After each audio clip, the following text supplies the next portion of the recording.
Человек рождается на свет не для того, чтобы бесследно исчезнуть. Человек рождается для того, чтобы оставить после себя след вечный.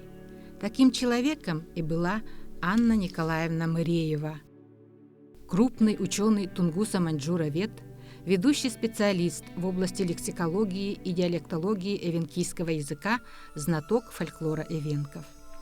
Анна Николаевна составила и издала первую книгу 60-томной академической серии «Памятники фольклора народов Севера Сибири и Дальнего Востока», которая называется «Эвенкийские героические сказания». Эта работа была удостоена Государственной премии Российской Федерации в области науки и техники. Ее крупным достижением является большой академический эвенкийско-русский словарь.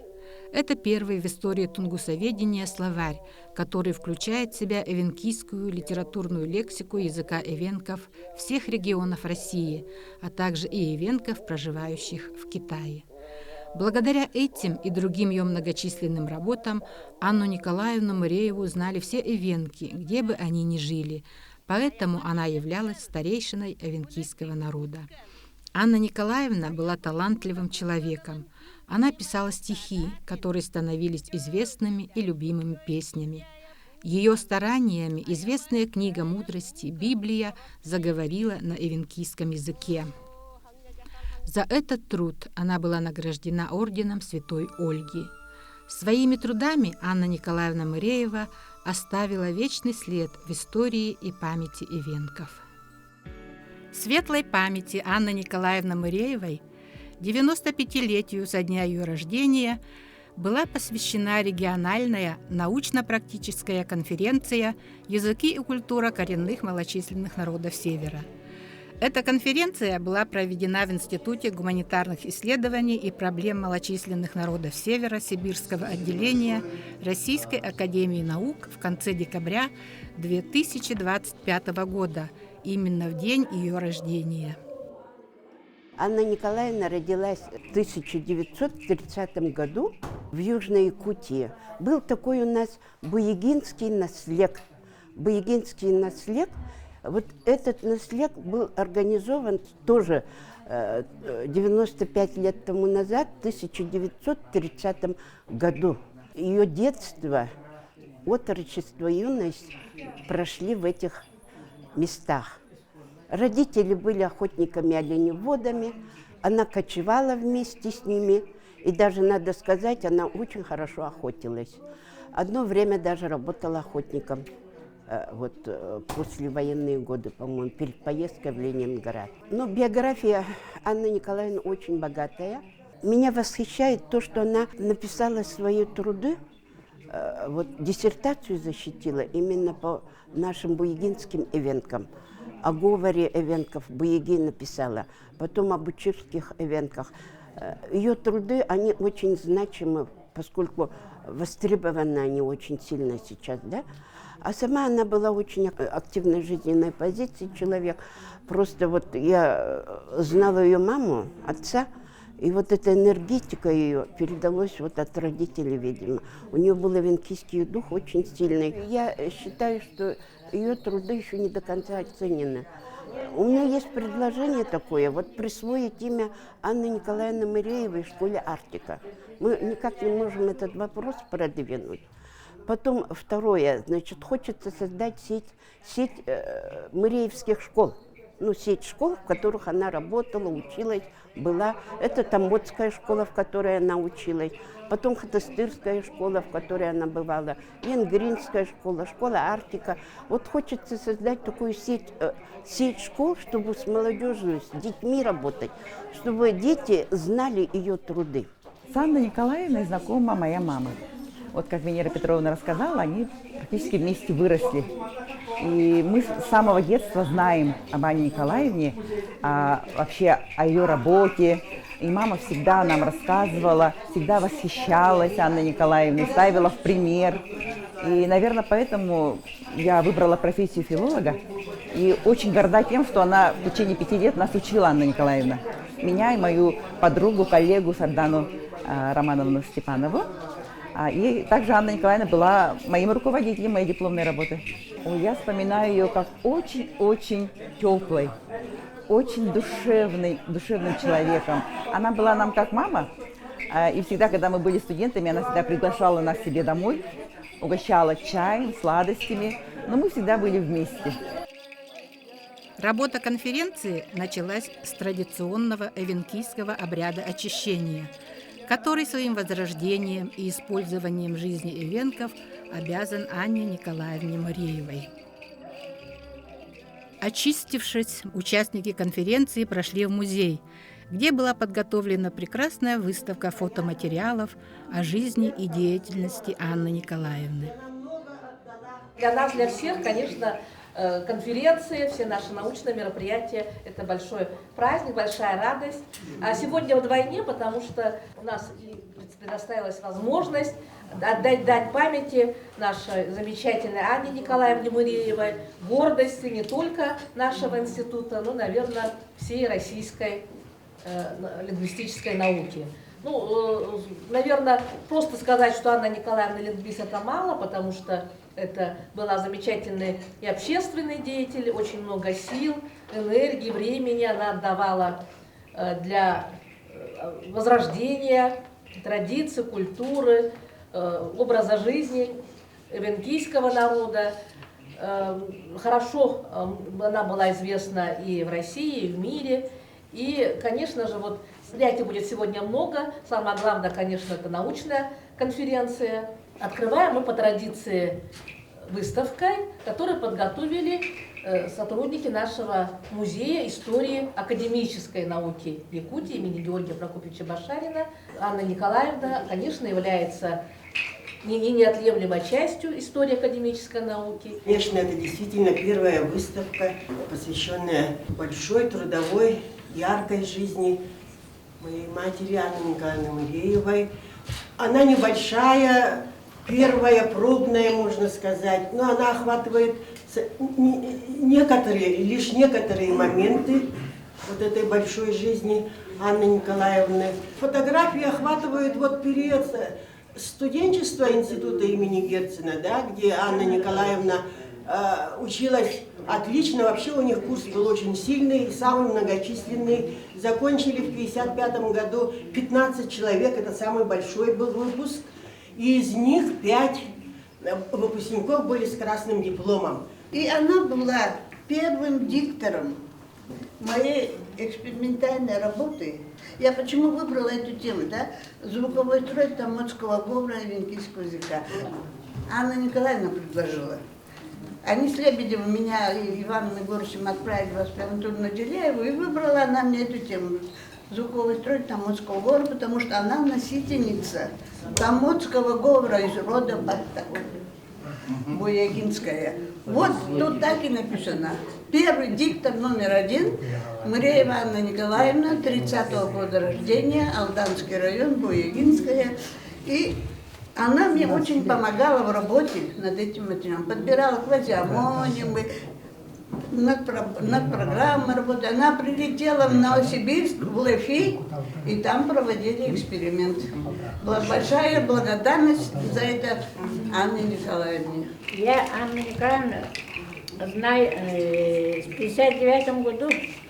Она и Мария Жарницкая, еще Коля был музыкант, приезжали к нам в Тюльбу. Я с тех пор, с 1959 года, я знаю, тогда мне было 20 лет. Я тогда работала в Красной Чушке стада. Она записывала песни. Когда приехала в город Якутск, с ней, конечно, познакомилась. Она нас разбудила, нашу душу олимпийскую, и стала преподавать, учить нас каждую среду. И с тех пор я патриот народа. Она как человек.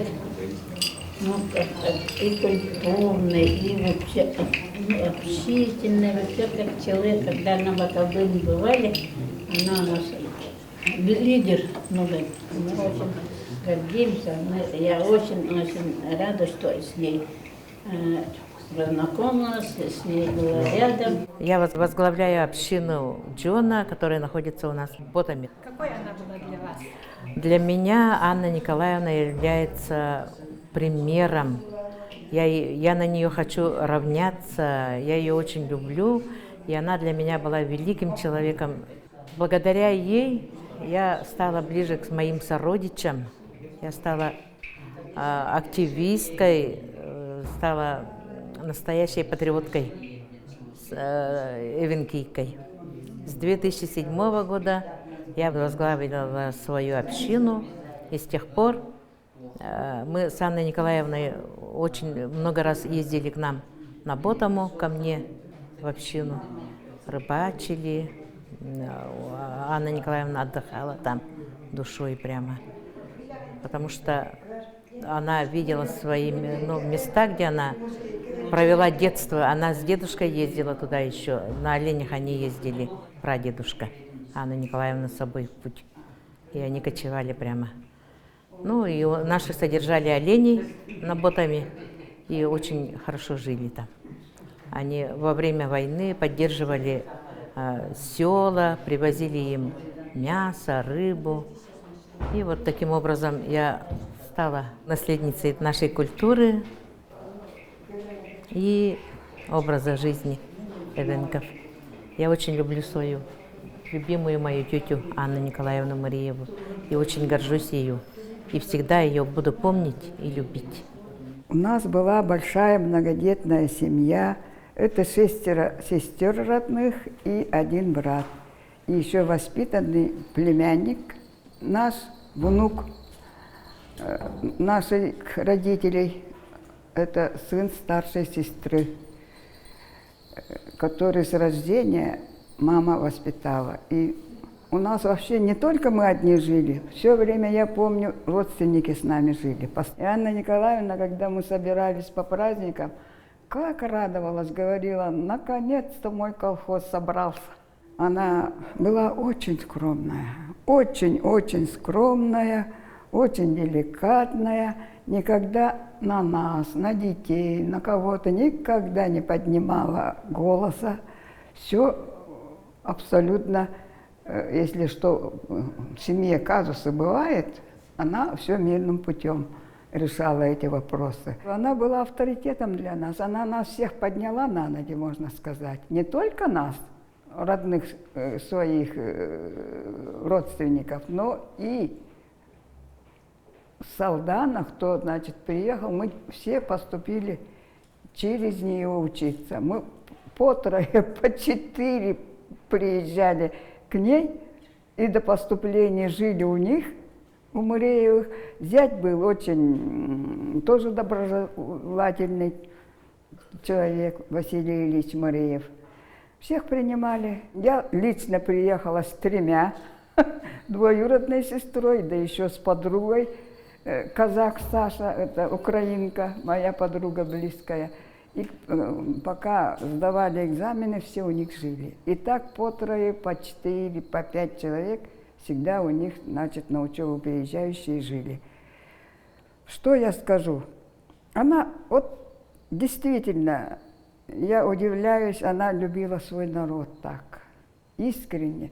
Она как будто заодно была. Я удивлялась. Мы, например, вот последнее поколение уже как-то оторвались от своих советскими, что ли, советскими людьми стали, в интернатах жили, вместе все. Она болела душой за свой народ. Абсолютно, когда плохие новости услышит, горевала, ну, просто в молчатку уходила. Когда хорошие, так радовалась. Последние годы она, ну, Немтушкин нам звонил, когда Немтушкин рассказ о том, как перестройки пережили эвенки, рассказал. Анна Николаевна пришла, я как-то с работы за обедом, она со слезами на глазах мне это пересказывает. Ну, все, что было, день на работе и так далее, она мне всегда рассказывала, и моим советам она всегда прислушивалась. Вот так мы жили, дружно. На пленарном заседании конференции и ее секциях обсуждались самые насущные вопросы языков и культур коренных народов Якутии.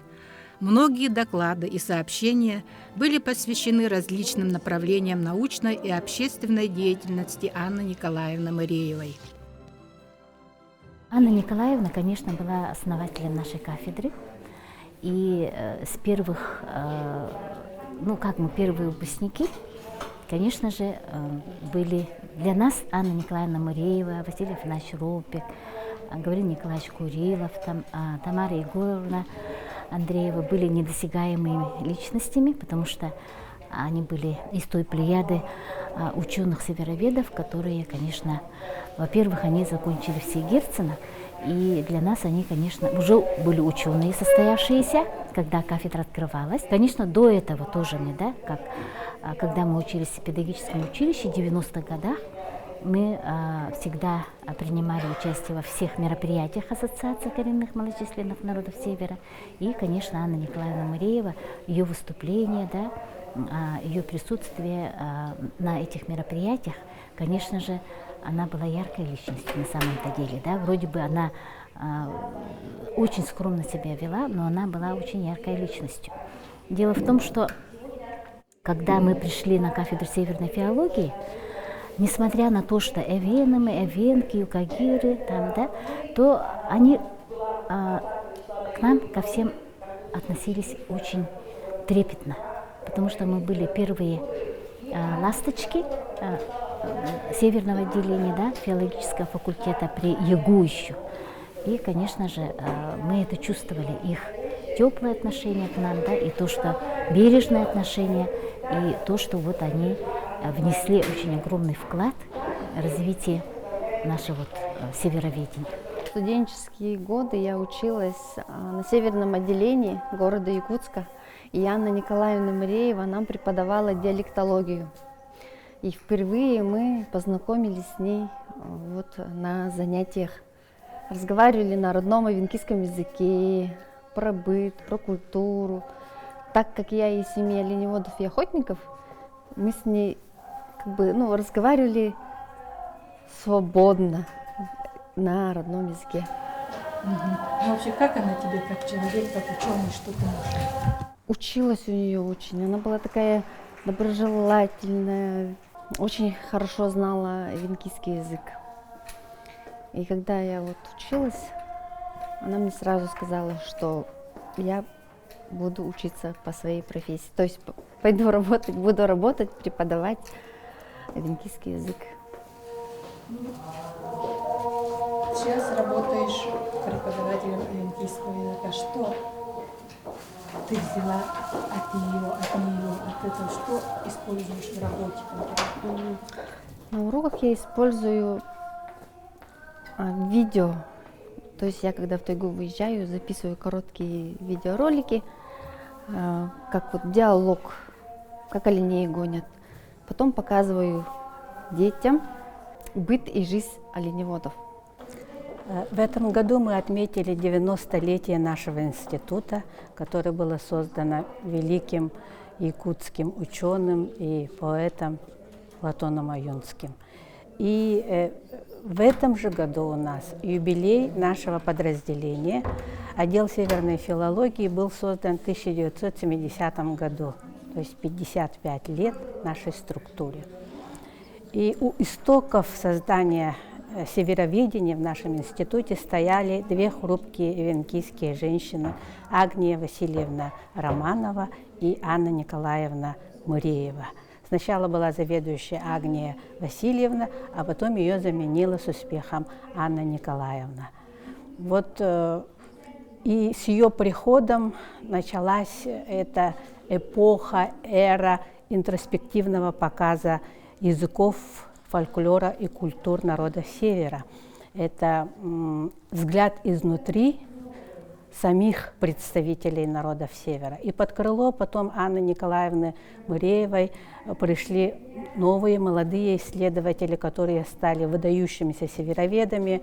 Это Гаврил Николаевич Курилов, Василий Афанасьевич Ропик, Василий Дмитриевич Лебедев, Жанна Карувна Лебедева, Галина Ивановна Варламова и другие. Анна Николаевна Мыреева является основоположником диалектологического направления в нашем институте по языкам народов Севера.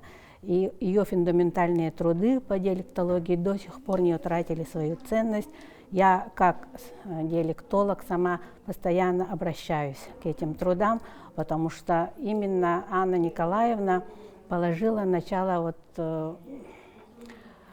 сравнительно-сопоставительному изучению языков, влиянию якутского языка на диалекты эвенков Якутии, и, соответственно, это распространяется и на эвенский язык, если рассмотреть в таком масштабе территориальном.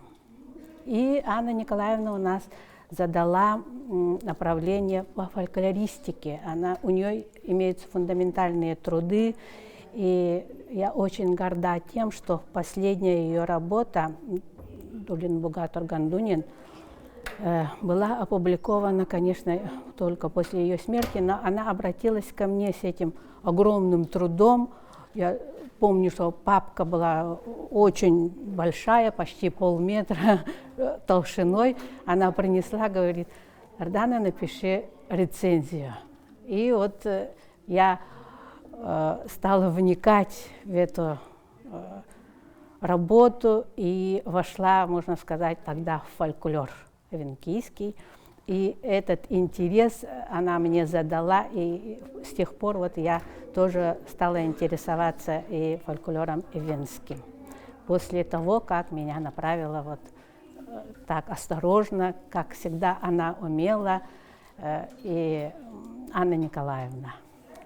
Конечно, мы всегда обращаемся к трудам по фольклору Анны Николаевны. Анна Николаевна является непревзойденным лексикологом, лексикографом.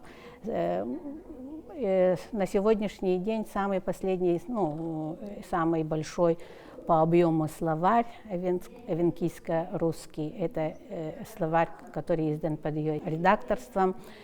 Этот словарь объединяет материал 50 диалектов эвенкийского языка. В том числе впервые туда были внесены материалы языка эвенков, которые живут за рубежом в Китайской Народной Республике. Ну и ее лексикологические труды – это, конечно, канон для нас всех.